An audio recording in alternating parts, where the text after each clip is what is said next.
Morning students, कैसे हैं बेटा आप सब। आज हम जो अगला पाठ शुरू करने जा रहे हैं उसका नाम है प्रेमचंद के फटे जूते और इसके लेखक हैं हरिशंकर परसाई जी। इससे पहले वाली वीडियो में मैंने आपको लेखक हरिशंकर परसाई जी के बारे में बताया था और साथ ही साथ हमने पाठ के जो सार है उसके बारे में भी थोड़ा सा जाना था। तो आज हम अपने पाठ को विस्तार से जानेंगे, समझेंगे। ठीक है बेटा जी। तो सबसे पहले तो हमें ये पता होना चाहिए कि पाठ का नाम जो है वो हमारा किसके आधार पर या क्यों रखा गया। तो इसमें जो पाठ है प्रेमचंद के फटे जूते, जाहिर सी बात है हमें शीर्षक को देखकर, पाठ के नाम को देखकर पता चल रहा है कि इसमें महान उपन्यासकार, कहानीकार, युग प्रवर्तक और भी काफी नामों से प्रेमचंद जी को जाना जाता है। तो इनके फटे जूते मतलब ये पाठ का नाम जो है वो लेखक ने क्यों रखा। जाहिर सी बात है कि वो हमें कुछ समझाना चाहते हैं, कोई संदेश देना चाहते हैं। तो जैसे जैसे हम पाठ को पढ़ेंगे वैसे वैसे हमें पता चलता जाएगा कि ये शीर्षक रखने का इनका लेखक का आखिर उद्देश्य क्या है। थोड़ा सा एक लाइन में मैं आपको बताना चाहती हूँ, प्रेमचंद के फटे जूते ये पाठ जो है आज की जो दिखावा परस्त संस्कृति है उस पर एक तरह से व्यंग्य है। आज के समय में लोग ये सोचते हैं कि अगर हम अच्छे कपड़े पहनकर, अच्छे से तैयार होकर किसी के सामने जाते हैं, किसी से मिलते हैं तो हम सभ्य कहलाते हैं। ठीक है, या फिर हमें उस मतलब हम जो है एक अच्छी सोसाइटी जैसे हम बोलते हैं, कुलीन वर्ग बोल सकते हैं, उसमें हम शामिल होते हैं। जबकि लेखक हमें ये बताना चाहते हैं कि इंसान जो है वो अपनी वेशभूषा से नहीं बल्कि अपनी सादगी से और अपने चरित्र से बड़ा बनता है। तो इस पाठ में हम मुख्य रूप से यही देखेंगे कि लेखक ने प्रेमचंद जी की सादगी का वर्णन किया है और साथ ही साथ आज का जो समाज है जिसमें दिखावे की प्रवृत्ति जो है और अवसरवादिता, मतलब अवसरवादिता यानी अवसर, मौका देखकर अपना काम निकाल लेना, इस पर कड़ा व्यंग्य किया है। ठीक है, तो एक तरह से ये मुख्य बात जो है पूरे पाठ की वो मैंने आपको बता दी है। अब हम अपना पाठ जो है वो शुरू करते हैं।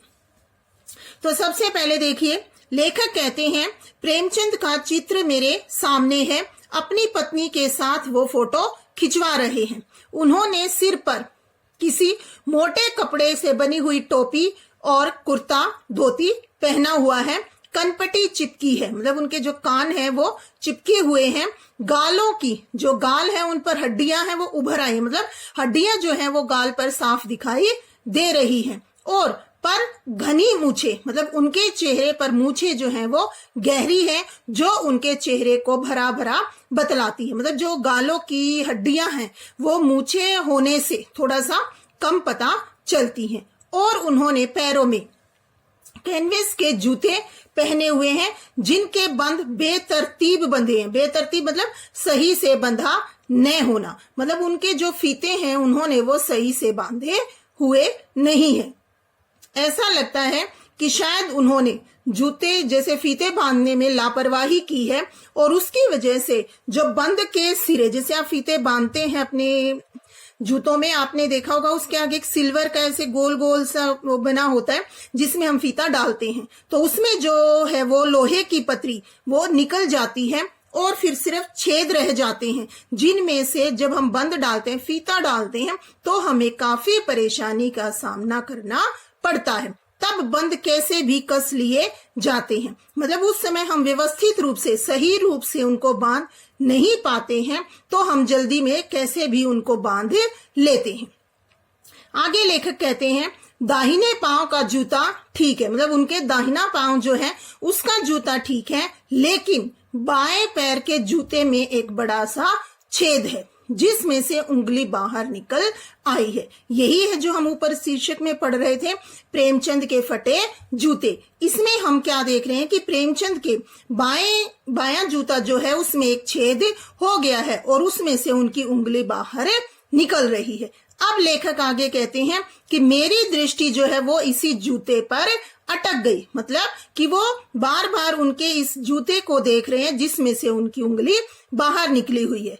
फिर वो क्या सोच रहे हैं कि फोटो खिंचाने की अगर यह पोशाक है, मतलब कि प्रेमचंद जी फोटो खिंचाने आए हुए हैं और उन्होंने पैर में फटा हुआ जूता, मतलब जिसमें एक छेद हो गया है, ऐसा जूता पहना हुआ है, तो इनकी पहनने की कैसी होगी। मतलब जैसे घर पर अगर ये रहते होंगे तो एक ऐसी पोशाक पहनते होंगे, जब फोटो खिंचवाने के लिए ये ऐसी पोशाक पहनकर आए हैं। फिर लेखक खुद ही कहते हैं नहीं, इस आदमी की अलग अलग पोशाकें नहीं होंगी। कहने का मतलब क्या है कि इस व्यक्ति का दोहरा व्यक्तित्व नहीं होगा। डबल पर्सनैलिटी बोलते हैं ना, जैसे घर में कुछ और बाहर कुछ। तो वो कहते हैं कि इस व्यक्ति की पोशाकें अलग अलग नहीं होंगी, इसमें पोशाकें बदलने का गुण नहीं है, मतलब इसमें बार बार कपड़े बदलने का गुण नहीं है, यह जैसा है वैसा ही फोटो में खिंच जाता है। इसके कहने का मतलब क्या है कि प्रेमचंद जी जैसे स्वभाव से हैं,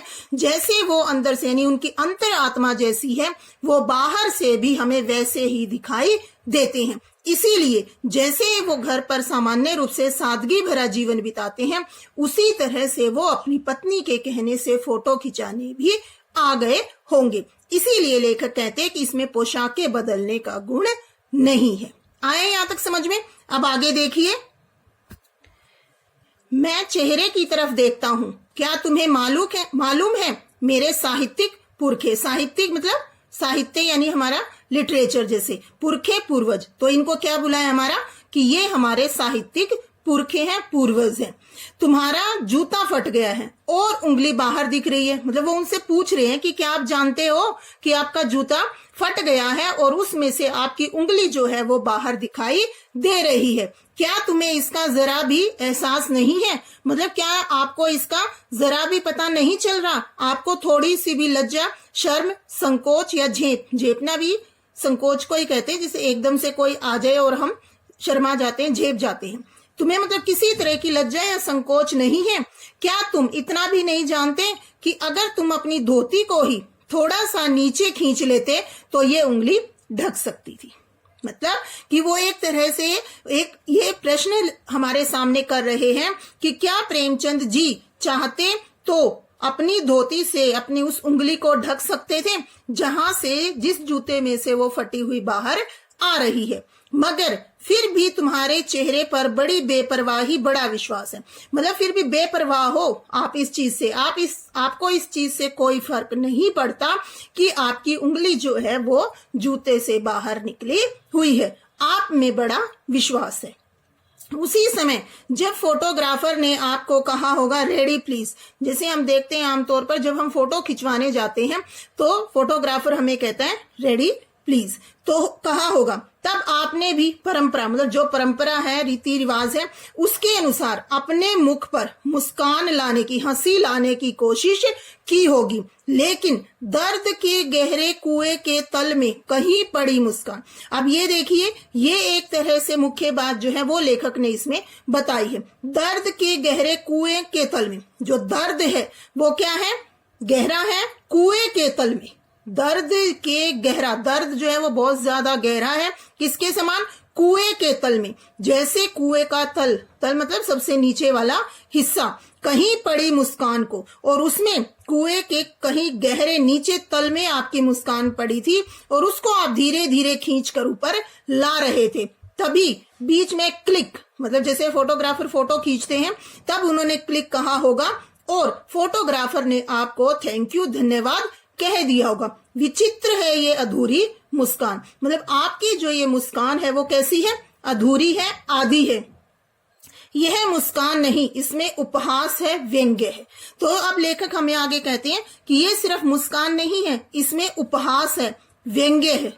ये उपहास मतलब मजाक उड़ाना किसी का, एक तरह से व्यंग्य है, ताना करना, कमेंट करना जैसे हम बोलते हैं, वो यही है इस चीज की मुख्य बात जो लेखक हमारे सामने स्पष्ट करेंगे अब आगे, कि जो प्रेमचंद जी हैं वो सीधा साधा सामान्य जीवन जीते हैं और उनको देखकर कहीं भी ये नहीं लगता कि इनकी मुस्कान जो है वो सामान्य है। इसमें उन लोगों का मजाक उड़ाया गया है या उन लोगों पर व्यंग्य किया गया है जो दिखावे की जिंदगी जीते हैं। ठीक है, आया बेटा जी यहां तक समझ में। अब आगे देखते हैं। अब आगे लेखक क्या करें कि ये कैसा आदमी है, मतलब बड़ा अलग आदमी है जो खुद तो फटे जूते पहने फोटो खिंचा रहा है, मतलब फोटो खिंचवा रहा है और ऊपर से फटे जूते पहने, पर फिर भी किसी पर हंस रहा है। मतलब कि खुद के जूते फटे हुए हैं, जूता फटा हुआ है, उसमें से उंगली बाहर निकली हुई है, फिर भी ये दूसरों पर हंस रहे हैं, ऐसा क्यों है। अब आगे लेखक जो कहते हैं वो कहते हैं कि लोग तो पता नहीं क्या क्या करते हैं फोटो खिंचवाने के लिए, उसी चीज का वर्णन जो है वो लेखक इसमें कर रहे हैं। कहते हैं अगर फोटो ही खिंचवाना था तो सही जूते पहन लेते या न खिंचाते, मतलब अगर आप सही जूते पहन सकते थे या फोटो ही ना खिंचवाते, या शायद पत्नी का आग्रह रहा हो। कहते हैं कि शायद इनकी पत्नी ने कहा होगा और फिर ये भी अच्छा चल भाई कहकर बैठ गए होंगे, मतलब पत्नी का आग्रह टाल नहीं पाए होंगे और इसीलिए फिर इन्होंने फोटो खिंचवा ली। मगर यह कितनी बड़ी ट्रेजेडी है, ट्रेजेडी बोलते हैं त्रासदी, बड़ी दुखद घटना, इसके लिए प्रयोग होता है कि आदमी के पास फोटो खिंचाने को भी जूता न हो। कि मतलब कितने बड़े दुख की बात है कि आदमी के पास फोटो खिंचवाने के लिए भी जूता नहीं है। मैं तुम्हारी ये फोटो देखते देखते तुम्हारे क्लेश को, दुख को, पीड़ा को अपने अंदर, अपने भीतर नहीं मतलब अपने मन में महसूस करके जैसे रो पड़ना चाहता हूं, मगर तुम्हारी आंखों का यह तीखा दर्द भरा व्यंग्य मुझे एकदम रोक देता है। मतलब तुम्हारे दुख को महसूस करके मैं रो पड़ना चाहता हूं, लेकिन तुम्हारी आंखों में ये जो तीखा दुख भी है और व्यंग्य भी है, ये मुझे ये करने से रोक देता है। फिर आगे अब लेखक कहते हैं कि आप तो फोटो का महत्व ही नहीं जानते, मतलब आप फोटो का महत्व नहीं समझते। यदि समझते तो किसी से फोटो खिंचाने के लिए जूते मांग लेते। अगर आपको पता होता कि फोटो की क्या महत्व है या फोटो की क्या अहमियत है तो आप जूते किसी से मांग सकते थे। लोग तो मांगे के कोट से वर दिखाई करते हैं, मतलब जैसे कि लड़के को देखने के लिए आते हैं तो लोग आपस में कोट, मतलब जो अच्छे कपड़े होते हैं जैसे आजकल हम किराए पर लेते हैं ना, इस तरह से, तो वो मांग लेते हैं और मांगे की मोटर से बारात निकालते। जो बड़ी बड़ी गाड़ियां होती हैं जैसे हम शादी ब्याह में लेके जाते हैं तो उसके लिए कहा है कि मोटर मांग लेते हैं और उसमें वो बारात लेकर जाते हैं। फोटो खिंचाने के लिए तो बीवी तक मांग ली जाती है, तुमसे जूते ही मांगते नहीं बने। लोग तो अच्छी फोटो खिंचवाने के लिए किसी की बीवी को भी मांग लेते हैं, मतलब कि उसके साथ फोटो खिंचवा लेते हैं, और आपसे जूते भी नहीं मांगे गए। तुम फोटो का महत्व नहीं जानते। कह रहे कि आप तो फोटो का महत्व ही नहीं समझते। लोग तो इत्र यानी परफ्यूम चुपड़ कर फोटो खिंचाते हैं, मतलब ये व्यंग्य किया गया है उन लोगों पर जो दिखावे की जिंदगी जीते हैं कि लोग तो इतना परफ्यूम लगाकर फोटो खिंचाते हैं जिससे फोटो में खुशबू आ जाए। मतलब ये व्यंग्य किया गया है, फोटो में खुशबू थोड़े नहीं आएगी, ठीक है। गंदे से गंदे आदमी की फोटो भी खुशबू देती है। मतलब आज के समय में ऐसा है कि कैसा भी आदमी क्यों न हो, उसकी फोटो जो है वो बहुत अच्छी आती है। आया बेटा जी यहां तक समझ में। अब आगे देखिए, टोपी 8 आने में मिल जाती है। अब ये और एक व्यंग्य किया है लेखक ने यहाँ पर। जो टोपी है जो हम सिर पर पहनते हैं, कहते हैं वो तो 8 आने में मिल जाती है, और उस जूते उस जमाने में भी 5 रुपए से कम में क्या मिलते होंगे। मतलब आज तो जूतों की कीमत जो है वो बहुत ज्यादा है, लेकिन उस जमाने में मतलब प्रेमचंद जी के समय में भी वो 5 रुपए से कम में नहीं मिलते होंगे, जबकि टोपी की कीमत क्या थी, 8 आने। बस जूता हमेशा टोपी से कीमती रहा है, ये चीज है जो वो समझने की है। यहाँ पर लेखक हमें कह रहे हैं कि जूता हमेशा टोपी से कीमती रहा है। यहाँ पर 2 अर्थ निकलेंगे, जूते के भी और टोपी के भी। एक तो सामान्य जैसे जूता जो है वो हम पैर में पहनते हैं और टोपी जो है वो हम सिर पर पहनते हैं। अब तो जूते की कीमत और बढ़ गई है। कहते हैं कि पहले जमाने में भी जूते की ही कीमत ज्यादा थी और अब तो इसकी कीमत और भी ज्यादा बढ़ गई है, और एक जूते पर 2500 टोपियां न्योछावर होती हैं, कि एक जूता है उस पर 2500 टोपियां, 25 के करीब टोपियां जो है वो न्योछावर कुर्बान होती हैं। तुम भी जूते और टोपी के आनुपातिक मूल्य के मारे हुए थे, मतलब शायद तुम भी जूते और जो टोपी का आपस में अनुपातिक मूल्य की कौन सी का महत्व ज्यादा है, क्यों है, इस सब के शायद तुम भी इसी से पीड़ित थे। यह विडंबना, यह त्रासदी, यह दुर्घटना कह सकते हैं, बड़ी घटना कह सकते हैं, ठीक है, मुझे इतनी तीव्रता से, मुझे इतनी तेज गति से पहले कभी नहीं चुभी जितनी आज चुभ रही है जब मैं तुम्हारा फटा जूता देख रहा हूं। अब इसका मतलब क्या है यहाँ पे, कि मैं पहले भी ये चीज महसूस करता था, लेकिन आपके फटे जूते को देखकर ये चीज मुझे आज बहुत ज्यादा तकलीफ दे रही है कि जूते की कीमत जो है वो टोपी से ज्यादा है। तो यहाँ पर एक चीज मैं आपको बताना चाहूंगी, जूता जो है यहाँ पर सामर्थ्य का, ठीक है, पावर का जैसे हम बोलते हैं, उसका प्रतीक है, और जो टोपी है वो मान सम्मान आदर मर्यादा का प्रतीक है। तो कह रहे हैं कि पहले भी जो टोपी थी, यानी कि जो अच्छे लोग थे, अपना काम समय से करने वाले थे और गलत चीज के आगे नहीं झुकते थे, उन लोगों की जो है कद्र पहले भी कम होती थी और आज भी उनकी कम होती है। लेकिन जिनके पास पैसा है, धन है, पावर है, सामर्थ्य है जिनके पास, वो आज भी जो है वो आगे बढ़ रहे हैं और पहले भी उन्हीं का महत्व ज्यादा था। तो यही बात जो है वो लेखक हमें कह रहे हैं यहाँ पर, कि तुम्हारा फटा जूता देखकर मैं समझ गया कि क्या तुम इतने कथाकार, कहानीकार, जैसे उपन्यास सम्राट प्रेमचंद जी को उपन्यास सम्राट, कहानीकार, युग प्रवर्तक, नए युग को लाने वाले, परिवर्तन करने वाले, जाने क्या क्या कहलाते थे। मतलब ये नाम है आपके इतने सारे, इन सब नामों से लोग आपको जानते हैं, लेकिन फिर भी आपका जूता जो है वो फटा हुआ है। ये है मुख्य बात जो वो कह रहे हैं,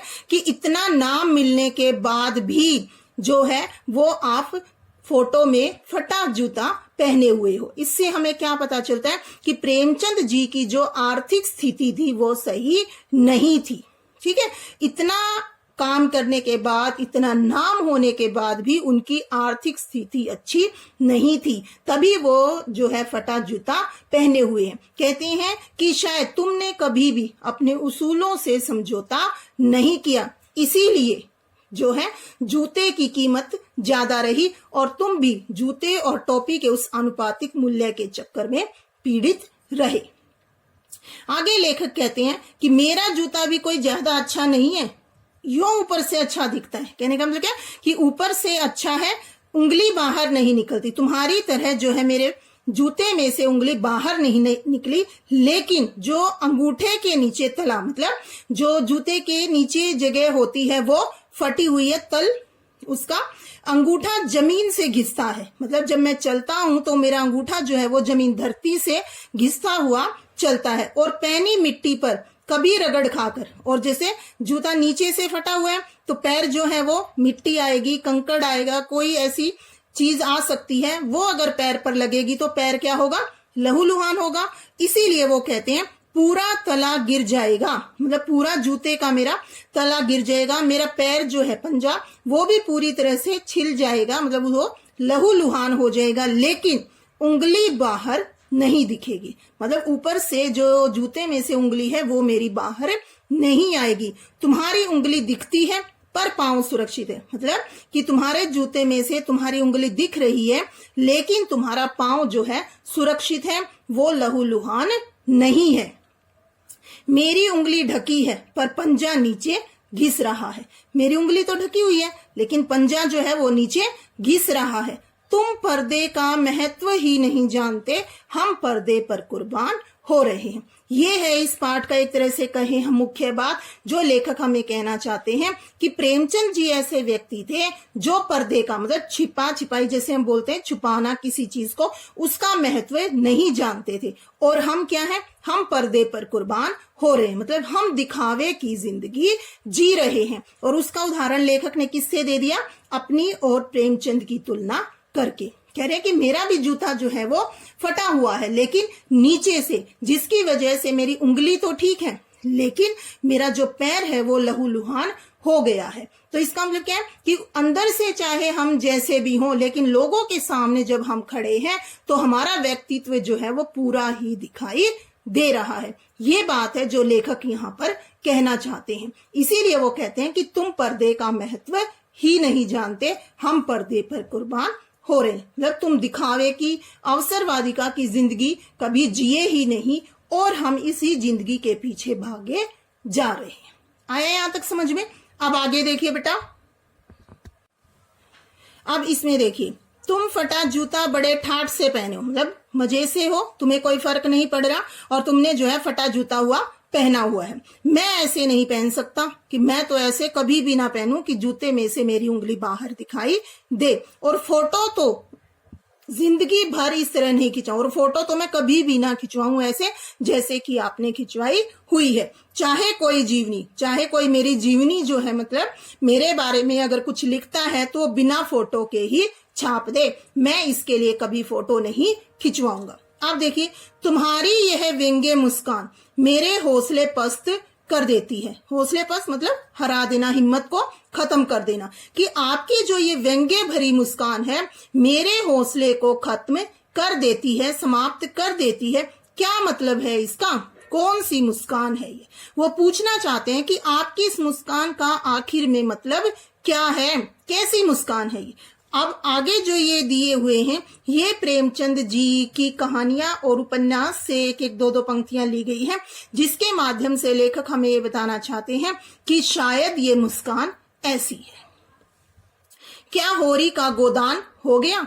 गोदान जो है वो बहुत ही ज्यादा प्रसिद्ध उपन्यास है प्रेमचंद जी का, जिसका मुख्य कैरेक्टर, चरित्र जो है वो है होरी। कहते हैं कि क्या होरी का गोदान हो गया, मतलब उसने गाय का दान कर दिया। तो ये एक बहुत ही अच्छा उपन्यास है बेटा। अगर आप इसको पढ़ोगे तो आपको पता चलेगा कि लेखक हमें ये बात क्यों कहते हैं। ठीक है, इसमें होरी नाम का एक चरित्र होता है जो पूरी जिंदगी कर्ज में दबा रहता है और अंत में कर्ज में ही मृत्यु उसकी हो जाती है। लेकिन जब उसकी मृत्यु होती है तो उसके बेटे को कहा जाता है कि तुम्हारे पिता की आत्मा को शांति या तृप्ति तब मिलेगी जब तुम गाय का दान करोगी। तो ये है व्यंग्य यहाँ लेखक जो कर रहे हैं कि जो व्यक्ति पूरी जिंदगी कर्ज में डूबा रहा, साहूकार का कर्ज नहीं उतारा जा सका, उसकी मृत्यु पर गाय का दान करने के लिए कहा जाता है। इसी तरह से आगे जो है ये, इनमें भी यही बात कही गई है। क्या पूस की रात में नील गाय हल्कू का खेत चर गई? ये भी क्या है कि पूस की रात है, उसमें जो नीली गाय है वो हल्कू का खेत शायद चर गई।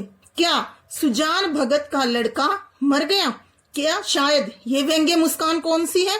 वो उन लोगों पर हंस रहे हैं जो सुजान भगत का लड़का मर गया क्योंकि डॉक्टर साहब क्लब छोड़कर नहीं आ सकते। ये भी यहाँ पर क्या है, व्यंग्य है कि डॉक्टर के लिए क्लब जरूरी है, ना कि बच्चे की जान। आया समझ में? नहीं। फिर आगे वो कहते हैं शायद नहीं, मुझे लगता है माधो औरत के कफन के चंदे की शराब पी गया, वही मुस्कान मालूम होती है। कफन जो है ये प्रेमचंद जी की बहुत ही ज्यादा प्रसिद्ध कहानी है।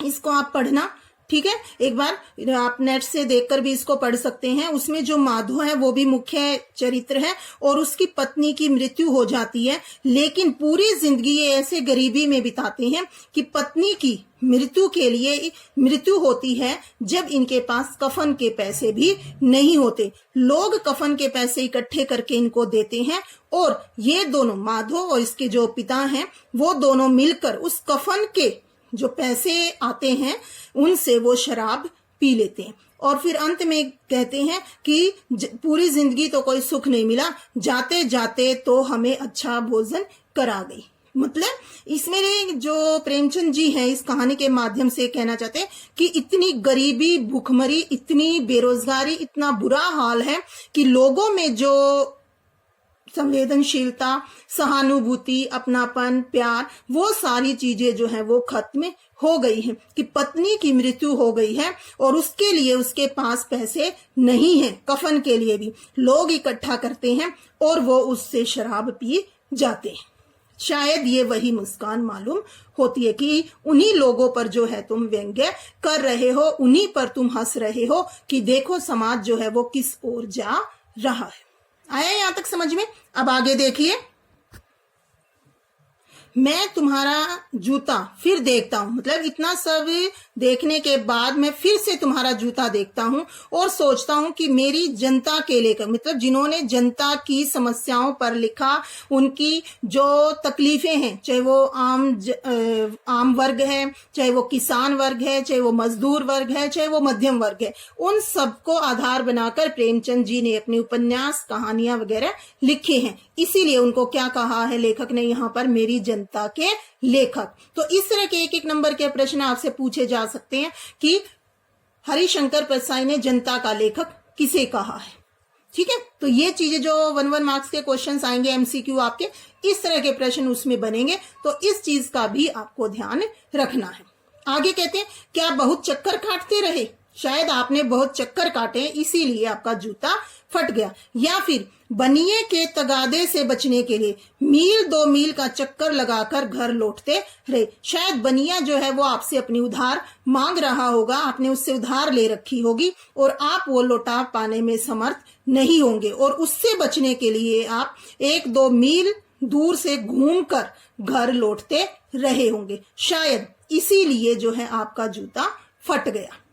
चक्कर लगाने से जूता फटता नहीं है। अब खुद लेखक आगे क्या कह रहे हैं कि चक्कर ऐसे अगर हम घूम के भी आते हैं तो उससे जूता फटता नहीं है, बल्कि क्या होता है, घिस जाता है। कुंभन दास का जूता भी फतेहपुर सिकरी आने जाने में ही घिस गया था। ये भी एक बात जो है वो लेखक कहना चाहते हैं।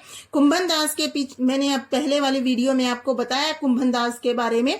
वो कहते हैं कि कुंभन दास को भी फतेहपुर सिकरी जो है वो अकबर ने बुलाया था और वो रास्ता काफी दूर था, लंबा था, और इसी उसमें जो है उनका जूता फट गया था। वो कहते हैं कि उससे भी जूता फटा नहीं था, क्या हो गया था, घिस गया था। फटा नहीं था, उसका जूता घिसा था। क्यों? क्योंकि वो इतना लंबा चले थे। उसे बड़ा पछतावा हुआ, उसे भी इस चीज से बहुत तकलीफ हुई थी और वो कह रहे थे, उसने कहा था, आवत जात पन्हैया घिस गई बिसर गयो हरिनाम, कि आने जाने में ही, पन्हैया यानी पैर में पहने जाने वाली जूती या जूता, आने जाने में ही जो है पन्हैया घिस गई बिसर गयो हरिनाम, और हरि का नाम भी भूल गए। मतलब इतनी दूर का सफर था, उसमें आने जाने में जूते जो है वो घिस गए। ठीक है, आया यहां तक समझ में? अब आगे देखिए, और ऐसे बुलाकर देने वालों के लिए कहा था, मतलब उन्होंने क्या कहा था, बुलाकर, मतलब जैसे अकबर जी ने उनको बुलाया और उनका मान सम्मान किया, तो वो कहते हैं कि जिनके देखे दुख उपजत है, कि जिनको देखने से दुख उत्पन्न होता है, उपजता है, तिनको करबो पैरो सलाम, उनको तो दूर से ही सलाम करना चाहिए।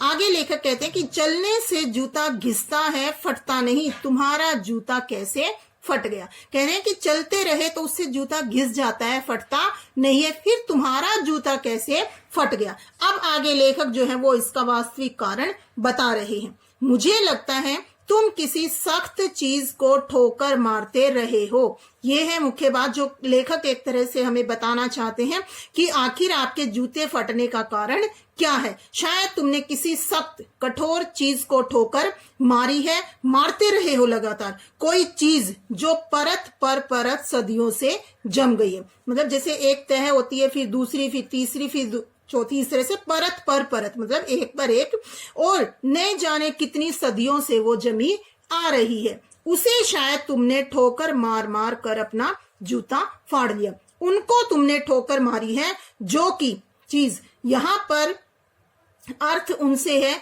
जो पुराने रीति रिवाज, परंपराएं या ऐसी परिस्थितियां जो व्यक्ति को आगे बढ़ने से रोकती हैं। शायद तुमने अपने जूते से उनको बार बार ठोकर मारी है। मतलब एक तरह से तुम पूरी जिंदगी उन चीजों का विरोध करते रहे हो, और कोई टीला जो रास्ते पर खड़ा हो गया था उस पर तुमने अपना जूता आजमाया। कोई टीला से या किसे ऐसी ही विपरीत परिस्थितियों से, ठीक है, तुमने जुल्म का, शोषण का, इन सब चीजों का हमेशा विरोध किया है, और इसीलिए तुमने उन पर अपना जूता आजमाया, मतलब उन चीजों का तुमने हमेशा विरोध किया है जो चीजें ऐसी तुम्हारे सामने आई और तुमने उन पर अपना जूता आजमाया। फिर आगे लेखक कह रहे हैं तुम उसे बचाकर उसके बगल से भी तो निकल सकते थे। लेखक क्या कह रहे हैं कि हर कोई जो है वो विपरीत परिस्थितियों का या कुछ गलत हो रहा है, अन्याय हो रहा है और लोगों का शोषण हो रहा है, लोगों को दबाया जा रहा है, उनका हक छीना जा रहा है, सब तो उस पर आवाज नहीं उठाते। कुछ लोग जो है उसे देख कर भी अनदेखा कर देते हैं। इसका मतलब क्या, बगल से निकलने का मतलब क्या कि उनको देख कर भी, अन्याय को देख कर भी आंखें बंद कर लेना। टीलों से समझौता भी तो हो जाता है। तो वही आ गया ना, टीले यानी कि जो अन्याय हो रहा है, जुल्म हो रहा है, शोषण हो रहा है, उनसे लोग जो है वो समझौता भी तो कर लेते हैं। सभी नदियां पहाड़ थोड़े ही फोड़ती हैं, मतलब कि कुछ नदियां ही होती हैं जो पहाड़ को, कितना ही बड़ा पहाड़ क्यों ना, उनका तेज प्रवाह जो है पानी का वो उस पहाड़ को भी तोड़ देता है। कुछ नदियां ऐसी भी होती हैं जो अपना रास्ता बदल लेती हैं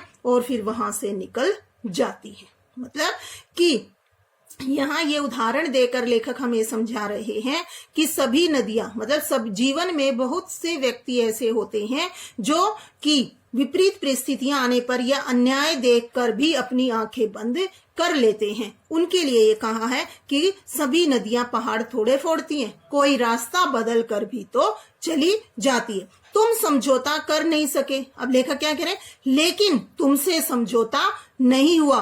क्या तुम्हारी भी वही कमजोरी थी जो होरी को ले डूबी, वही नेम धर्म वाली कमजोरी। मतलब धर्म को मानना, कोई नेम ले लिया, कोई अपने जैसे धर्म हो गए, रीति रिवाज हो गए, पूरी जिंदगी उनका पालन करते रहना। शायद तुम्हारी भी वही कमजोरी थी क्या?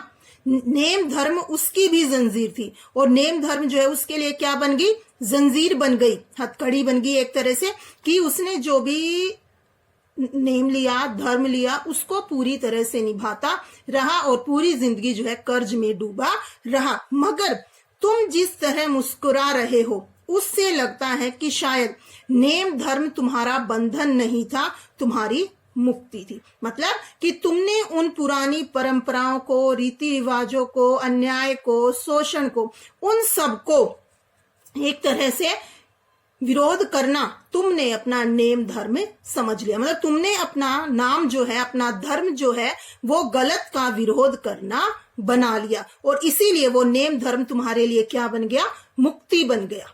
ठीक है, और होरी के लिए वो बंधन था और तुम्हारे लिए वो मुक्ति थी, क्योंकि जो भी गलत चीजें थी आपने हमेशा उनका विरोध किया। ये बात जो है वो लेखक हमें यहाँ पर समझा रहे हैं। अब आगे लेखक क्या कह रहे हैं कि तुम्हारी ये पांव की उंगली मुझे संकेत करती सी लगती है, कि तुम्हारी जो ये पांव की उंगली है, मतलब जो जूते में से बाहर निकली हुई है उंगली, वो मुझे कोई इशारा करती हुई दिखाई दे रही है। क्या?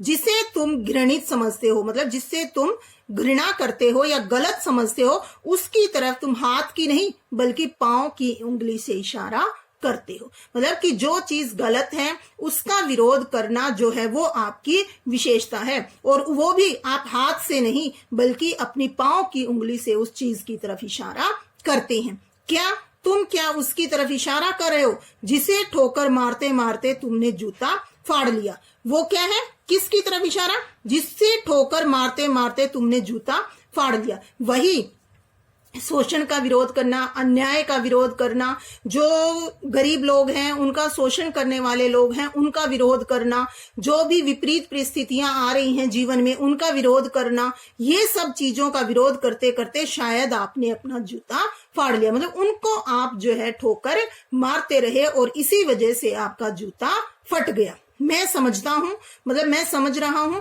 आपकी उंगली का इशारा भी समझ रहा हूं और ये जो व्यंग्य रूपी मुस्कान है इसको भी समझ रहा हूं। तुम मुझ पर या हम सभी पर हंस रहे हो। खुद लेखक जो है वो अपने बारे में, अपने को भी इसमें इन्वॉल्व कर रहे हैं, कह रहे हैं कि मैं समझ रहा हूं कि तुम मुझ पर और मुझ जैसे लोगों पर हंस रहे हो जो उंगली तो छिपा रहे हैं लेकिन जिनका तलवा घिस रहा है। मतलब कि मेरा भी तलवा, पैर का जो तलवा है वो घिस रहा है और उन पर जो टीले को बरकाकर, उन पर भी जो टीले को बरकाकर, मतलब टीले को छोड़कर, उसकी बाजू से बचकर, टीले से बचकर उसकी साइड से निकल जाते हैं, तुम उन सब पर हंस रहे हो। तुम कह रहे हो मैंने तो ठोकर मार मार कर जूता फाड़ लिया, कि मैंने तो उन चीजों का विरोध किया और अपना जूता फाड़ लिया। उंगली बाहर निकल आई पर पांव बच रहा और मैं चलता रहा। मतलब इन चीजों का मैं विरोध करता रहा अंत तक, और मगर तुम उंगली को ढांकने की चिंता में, मगर लेकिन आप सब जो है अपनी उंगली को ही ढकने की चिंता में लगे रहे और अपने तलवे का नाश कर रहे हो। तुम चलोगे कैसे? मतलब कि जो गलत चीजें हैं उनका विरोध करना आप जरूरी नहीं समझते, और इसीलिए आप जो है वो उनका शिकार होते जा रहे हैं। और अगर ऐसे ही चलता रहा तो एक समय ऐसा आएगा जब आप चल भी नहीं पाओगे। कहने का मतलब क्या है कि आपकी जो आजादी है, आपकी जो खुद काम करने की लगन है, वो सारी चीजें जब धीरे धीरे आपसे छीन ली जाएंगी, तब आप अपने जीवन में क्या करोगे। तो हमें उन विपरीत परिस्थितियों का सामना करना चाहिए, गलत चीजों का विरोध करना चाहिए, शोषण, अन्याय, इन सब चीजों का विरोध करना चाहिए। इसीलिए लेखक अंत में कह रहे हैं कि मैं समझता हूं, मैं आपके जो फटा हुआ जूता है इस बात को भी समझता हूं, आपकी उंगली के इशारे को भी समझता हूं, और तुम्हारी जो ये व्यंग्य रूपी मुस्कान है उसको भी समझता हूं। ये व्यंग्य रूपी मुस्कान उन लोगों के लिए है जो जीवन में आने वाले टीलों से बचकर निकल जाते हैं। उनका टीलों से या किसे, मुसीबतों से, कठिनाइयों से, विपरीत परिस्थितियों से, शोषण से, अन्याय से, इन सब से बचकर आप निकलना चाहते हो, और यही चीज जो है वो मैं समझ रहा हूं। लेखक अंत में कहते हैं कि मैं ये सब चीजें देखकर जान रहा हूं कि आप हम जैसे लोगों पर हंस रहे हैं।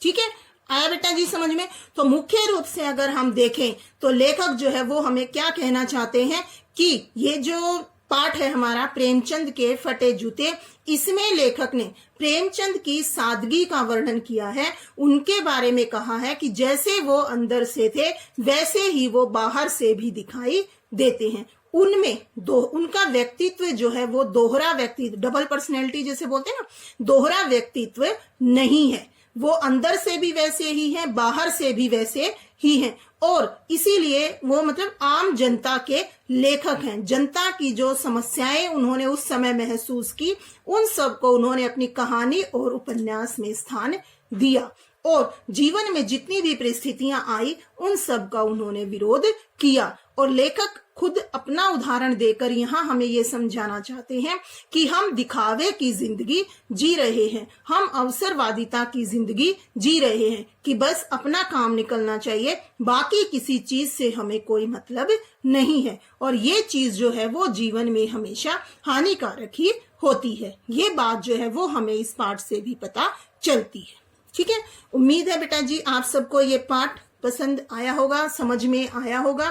फिर भी अगर आपको लगे कि कोई चीज आपको समझ में नहीं आ रही है तो आप मेरे से पूछ सकते हैं। ठीक है, तो ध्यान से इसको सुनिए, समझिए, और लेखक इसमें क्या बताना चाहते हैं उस चीज को भी ध्यान से देखिए। ठीक है, धन्यवाद। अपना ध्यान रखिए, घर पे रहिए, सुरक्षित रहिए, और अच्छे से अपनी पढ़ाई जो है वो भी करते रहिए समय समय पर। अब अगर आप अपना जो दिनचर्या है उसको अच्छे से बनाएंगे, समय पर अपना काम करेंगे, तो अंत में जब एग्जाम होंगे आपके, तो उस समय आपको परेशानी का सामना नहीं करना पड़ेगा। अगर अब नहीं पढ़ेंगे तो बाद में आपको काफी दिक्कतों का सामना करना पड़ेगा। एकदम से कुछ भी समझ में नहीं आता है। कुछ बच्चे ये सोचते हैं कि हम बाद में पढ़ लेंगे, अभी तो बहुत टाइम है। ऐसा नहीं है बेटा जी, अभी अपना जो है रूटीन बनाइए, डेली का काम आप डेली अपना कंप्लीट कीजिए, नोटबुक अपनी कंप्लीट कीजिए, जो भी टीचर आपको काम दे रहे हैं वो डेली का डेली अपना कंप्लीट कीजिए। ठीक है, तो आज का जो हमारा पाठ है वो यहीं पर समाप्त होता है। तो अगली वीडियो में फिर अगले नेक्स्ट पार्ट के साथ आपसे फिर से मिलेंगे। तब तक के लिए बाय बाय।